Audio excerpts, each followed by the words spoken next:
नमस्कार, स्वागत है आपका एमपी तक पर। मैं हूं रवीश पाल सिंह। मध्य प्रदेश में हाल ही में विधानसभा चुनावों में मिली करारी शिकस्त के बाद कांग्रेस एक बार फिर से वापसी की तैयारी में जुट गई है। दरअसल कांग्रेस ने आज एक महत्वपूर्ण बैठक बुलाई है, जिसमें विधानसभा चुनावों में कांग्रेस के उन तमाम प्रत्याशियों को बुलाया गया है जो हार चुके हैं। हारे हुए प्रत्याशियों की यह बैठक है। इसमें जहां एक तरफ विधानसभा चुनावों में जो हार मिली है कांग्रेस पार्टी को, उस पर तो मंथन होगा ही, लेकिन इसके साथ ही आगामी लोकसभा चुनाव के लिए रोड मैप भी तैयार किया जाएगा।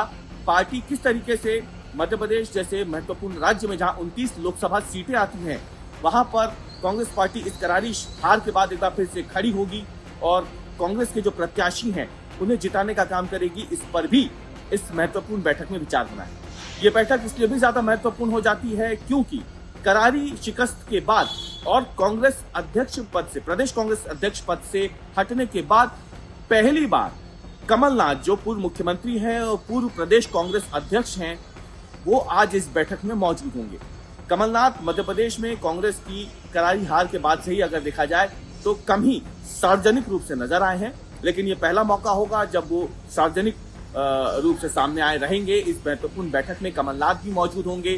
कांग्रेस के तमाम दूसरे हारे हुए प्रत्याशी भी इस बैठक में मौजूद होंगे। इन तमाम प्रत्याशियों के, हारे हुए प्रत्याशियों के भोपाल पहुंचने का सिलसिला शुरू हो चुका है।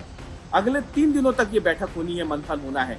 अलग अलग विंग्स की ये बैठक होगी। पहले चरण में हारे हुए प्रत्याशियों के साथ मंत्रणा होगी। प्रदेश कांग्रेस अध्यक्ष जीतू पटवारी भी इस बैठक में होंगे। नेता प्रतिपक्ष उमंग सिंघार भी इस बैठक में होंगे। कांग्रेस संगठन से तमाम बड़े लोग इस बैठक में मौजूद होंगे। हारे हुए प्रत्याशियों से मंत्रणा की जाएगी कि आखिरकार हार की वजह क्या रही, क्यों।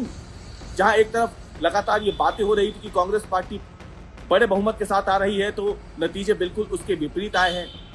इसके साथ ही कांग्रेस पार्टी अगले जो आगामी लोकसभा चुनाव हैं उसके लिए कांग्रेस कैसे आगे बढ़े, उसका एक पूरा खाका भी तैयार करेगी।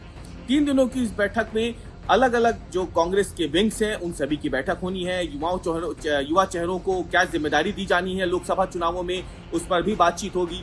कांग्रेस के जो बड़े चेहरे हैं वो किस तरीके से अब नई जिम्मेदारियों के साथ आगे बढ़ेंगे, उस पर भी बातचीत होगी। तो कुल मिलाकर के देखा जाए तो कांग्रेस पार्टी हाल ही में मिली करारी शिकस्त के बाद अब एक बार फिर से खुद को आगे बढ़ने की तैयारी में दिखा रही है। देखना यह है कि कांग्रेस की इन तमाम बैठकों के बाद आगामी लोकसभा चुनाव में कांग्रेस के लिए क्या कोई अच्छी खबर निकल पाती है या नहीं।